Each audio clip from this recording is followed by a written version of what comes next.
13. Confessions. Edward in the sunlight was shocking. I couldn't get used to it, though I'd been staring at him all afternoon. His skin, white despite the faint flush from yesterday's hunting trip, literally sparkled. Like thousands of tiny diamonds were embedded in the surface. That sounds painful. He lay perfectly still in the grass, his shirt open over his sculpted, incandescent chest, his scintillating arms bare. But I also pictured the freaking awful pose that he in the movie where he's like, and his legs are like, his glistening, pale lavender lids were shut, though of course he didn't sleep. A perfect statue, carved in some unknown stone, smooth like marble, glittering like crystal. I enjoyed the sun too, though the air wasn't quite dry enough for my taste. The wind was gentle. It tangled my hair and ruffled the grass that swayed around his motionless form. The meadow, so spectacular to me at first, paled next to his magnificence. I get that. Hesitantly, always afraid, even now, that he would disappear like a mirage, too beautiful to be real, I reached out one finger and stroked the back of his shimmering hand where it laid within my reach. Satin smooth, cool as stone. When I looked up again, his eyes were open, watching me. Butterscotch today. I don't scare you? He asked playfully. No more than usual. He smiled wider. His teeth flashed in the sun. I inched closer, stretched out my whole hand now to trace the contours of his forearm with my fingertips. I lightly trailed my hand over the perfect muscles of his arm, following the faint pattern of bluish veins inside the crease of his elbow. With my other hand, I reached to turn his hand over, realizing what I wished. He flipped his palm up in one of those blindingly fast, disconcerting movements of his. It startled me. My fingers froze on his arm for a brief second. Sorry, he murmured. I looked up in time to see his golden eyes close again. It's too easy to be myself with you. I lifted his hand, turning it this way and that as I watched the sun glitter on his palm, just like Angela wants to do. I will say, I think it's super bizarre, but I would love to meet somebody, like a little Twilight vampire who sparkles in the sun, and then just kind of hold their hand, whoa! I would 100%. Yeah. I held it closer to my face, trying to see the hidden facets in his skin. Tell me what you're thinking, he whispered. I looked to see his eyes watching me, suddenly intent. It's still so strange for me, not knowing. I was wishing I could know what you were thinking. I hesitated, and I was wishing that I could believe that you were real, and I was wishing that I wasn't afraid. I don't want you to be afraid. His voice was just a soft murmur. I heard what he couldn't truthfully say, that I didn't need to be afraid, that there was nothing to fear. Well, that's not exactly the fear I meant, although that's certainly something to think about. So quickly that I missed his movement, he was half sitting, propped up on his right arm, his left palm still in my hands. His angel's face was only a few inches from mine. I might have, should have, flinched away from his unexpected closeness, but I was unable to move. What are you afraid of, then? But I couldn't answer. Instinctively, unthinkingly, I leaned closer, and he was gone, his hand ripped from mine. In the time it took my eyes to focus, he was 20 feet away, standing at the edge of the small meadow. He stared at me, his eyes dark in the shadows, his expression unreadable. I'm sorry, Edward, I whispered. I knew he could hear. Give me a moment, he called, just loud enough for my sensitive ears. I sat very still. After 10 incredibly long seconds, he walked back, slowly for him. He stopped, still several feet away, and sank gracefully to the ground, crossing his legs. His eyes never left mine. He took 2 deep breaths and then smiled in apology. I am so very sorry, he hesitated. Would you understand what I meant if I said I was only human? I nodded once, not quite able to smile at his joke. Adrenaline pulsed through my veins as the realization of danger slowly sank in. He could smell that from where he sat. His smile turned mocking. I'm the world's best predator, aren't I?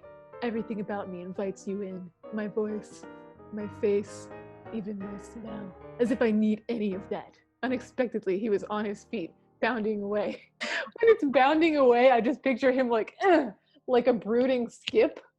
Hi, Ozzy! Unexpectedly, he was on his feet, bounding away. Instantly out of sight, only to appear beneath the same tree as before, having circled the meadow in half a second.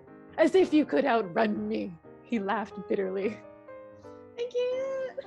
He reached up with one hand, with a deafening crack, effortlessly ripped a 2-foot thick branch from the trunk of the spruce, then threw it with blinding speed, shattering it against another huge tree, and he was in front of me again, standing 2 feet away, as if you could fight me off, he said gently. Gently? What an odd thing to say gently.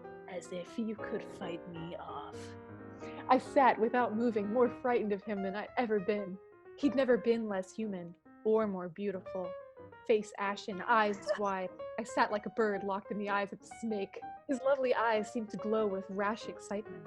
Then, as the seconds passed, they dimmed. His expression slowly folded into a mask of ancient sadness. "Don't be afraid," he murmured, his velvet voice unintentionally seductive.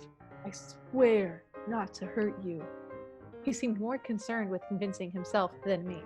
"Don't be afraid," he whispered again as he stepped closer, with exaggerated slowness. A little tiptoe. He sat sinuously with deliberately unhurried movements till our faces were on the same level, just a foot apart. "Please forgive me," he said formally. "I can control myself. You caught me off guard, but I'm on my best behavior now." He waited, but I still couldn't speak. "Are you all right?" he asked tenderly, reaching out slowly, carefully to place his marble hand back in mine. I looked up and smiled timidly. His answering smile was dazzling. "So where were we before I behaved so rudely?" "I honestly can't remember." He smiled, but his face was ashamed. "I think we were talking about why you were afraid, besides the obvious reason." "Oh, right." I looked down at his hand and doodled aimlessly across his smooth, iridescent palm. The seconds ticked by. "I should have left long ago," he sighed. "I should leave now." "I don't want you to leave," I mumbled pathetically. "Which is exactly why I should. It's not only your company I crave. Never forget that. Never forget I am more dangerous to you than I am to anyone else." He stopped, and I looked to see him gazing unseeingly into the forest. I thought for a moment. "I don't think I understand exactly what you mean by that last part anyway," I said. He looked back at me and smiled, his mood shifting yet again. "How do I explain?" he mused, "and without frightening you again?" You see, every person smells different, has a different essence. If you locked an alcoholic in a room full of stale beer, he'd gladly drink it. But he could resist, if he wished to, if he were a recovering alcoholic. Now let's say you placed in that room a glass of 100-year-old brandy, the finest, the rarest cognac, and filled the room with its warm aroma. How do you think he would fare then? Maybe that's not the right comparison. Maybe it would be too easy to turn down the brandy. Perhaps I should have made our alcoholic a heroin addict instead. "So what you're saying is, I'm your brand of heroin?" I teased, trying to lighten the mood. He smiled swiftly, seeming to appreciate my effort. "Yes, you are exactly my brand of heroin." Oh my gosh. No. "Does that happen often?" I asked. He looked across the treetops, thinking through his response.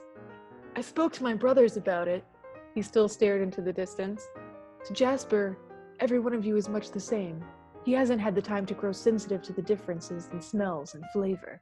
He took a deep breath and gazed at the sky again. "Emmett has been on the wagon longer, so to speak, and he understood what I meant.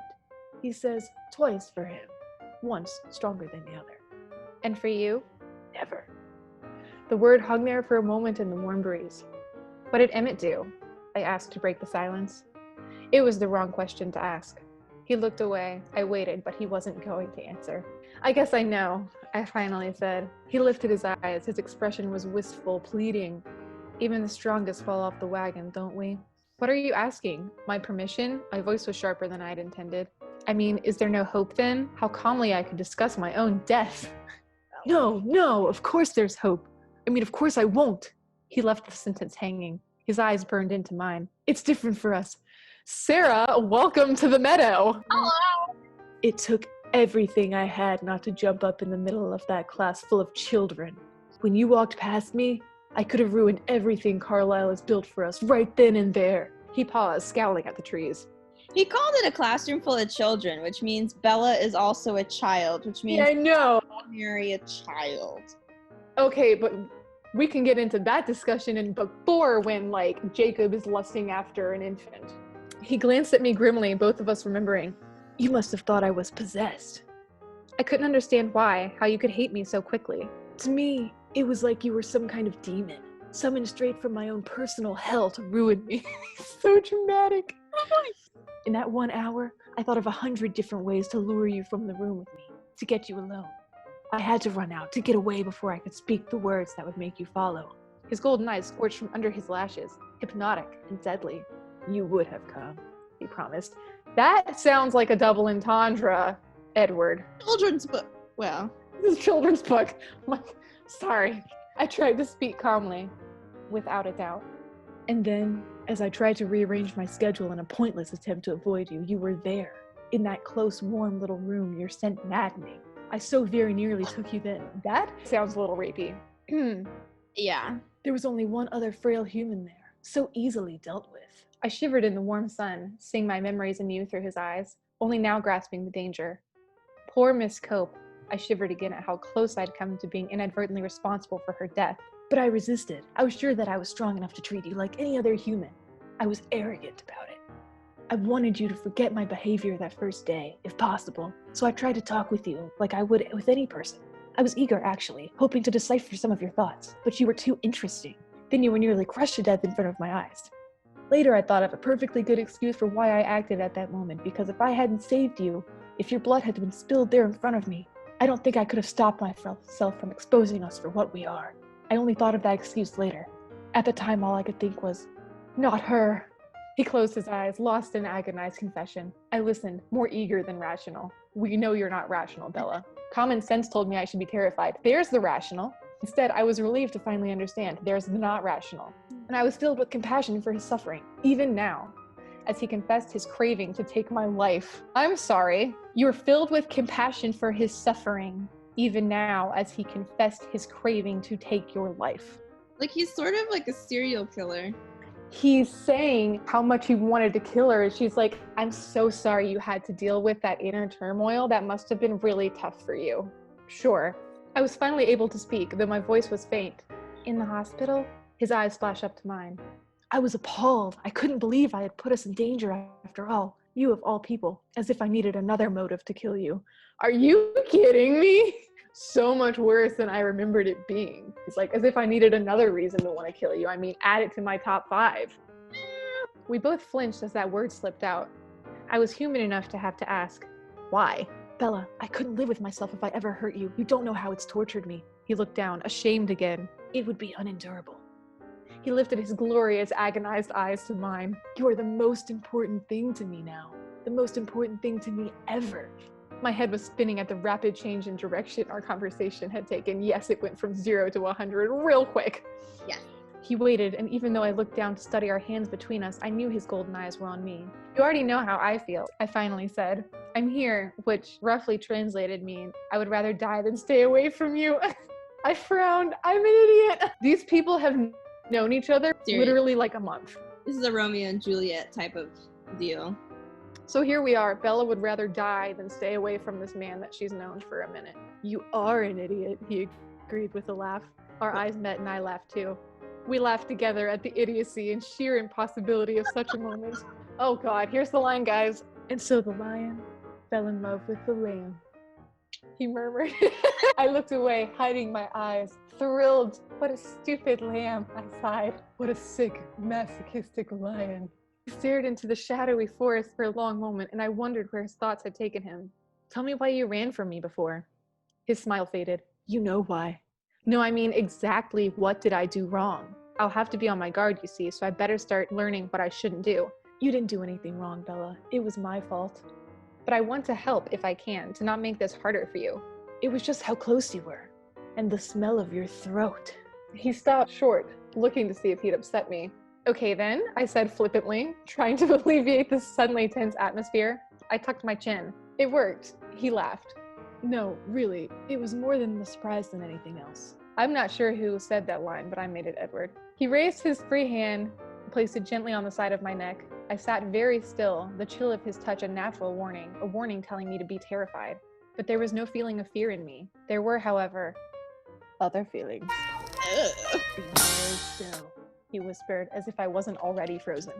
Slowly, never moving his eyes from mine, he leaned toward me. Then abruptly, but very gently, rested his cold cheek against the hollow of the base of my throat. I shivered, and I heard him catch his breath. But his hands didn't pause as they softly moved to my shoulders. He came to rest with the side of his face pressed tenderly against my chest, listening to my heart. How did I not remember this being so bad? Eventually, the throb of my pulse quieted, but he didn't move or speak as he held me. I knew at any moment it could be too much and my life could end, so quickly that I might not even notice. and I couldn't make myself be afraid. I couldn't think of anything except that he was touching me. And then, too soon, he released me. His eyes were peaceful. "It won't be so hard again," he said with satisfaction. "Was that very hard for you?" "Not nearly as bad as I imagined it would be. And you?" "No, it wasn't bad. For me." He smiled at my inflection. "You know what I mean." I smiled. "Here." He took my hand and placed it against his cheek. "Do you feel how warm it is?" And it was almost warm, but I barely noticed, for I was touching his face, something I dreamed of constantly since the day I'd first met him. "Don't move," I whispered. No one could be still like Edward. "Hello, Allison!" He closed his eyes and became as immobile as stone, a carving under my hand.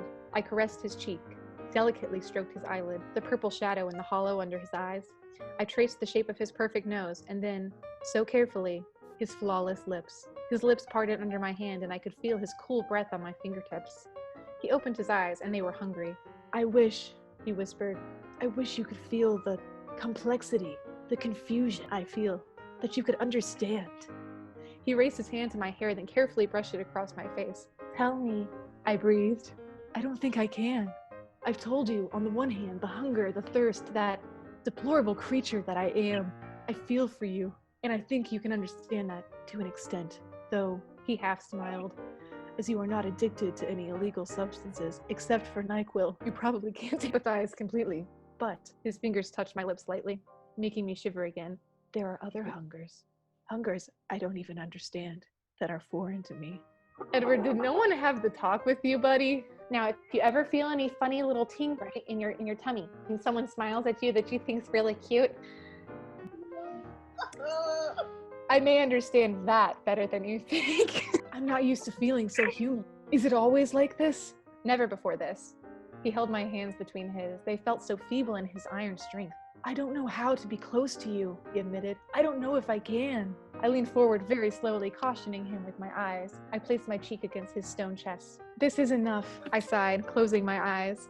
In a very human gesture, he put his arms around me and pressed his face against my hair. "Can I show you something?" Sudden excitement flaring in his eyes. "Show me what?" "I'll show you how I travel in the forest." He saw my expression. "Don't worry, you'll be very safe, and we'll get to your truck much faster." His mouth twitched up into that crooked smile, so beautiful my heart nearly stopped. "Will you turn into a bat?" I asked warily. He laughed, louder than I'd ever heard. "Like I haven't heard that one before." Rude to this next line. "Come on, little coward, climb on my back." It's better than Spider Monkey. I waited to see if he was kidding, but apparently he meant it.